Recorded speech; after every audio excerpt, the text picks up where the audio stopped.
Welcome to Bharat Shield Daily, your source for India's defense and strategic updates. India's fighter jet engine dream just got a major push. BrahMos Aerospace is now manufacturing the afterburner section of the indigenous Kaveri engine. The afterburner is what delivers that fiery extra thrust, critical for supersonic speed and high altitude performance.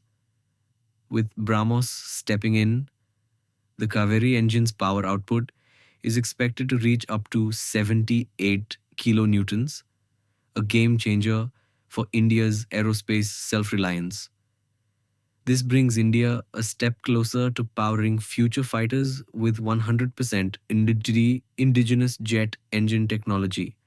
Stay tuned with Bharat Shield Daily for the latest updates on India's defense and aerospace breakthroughs.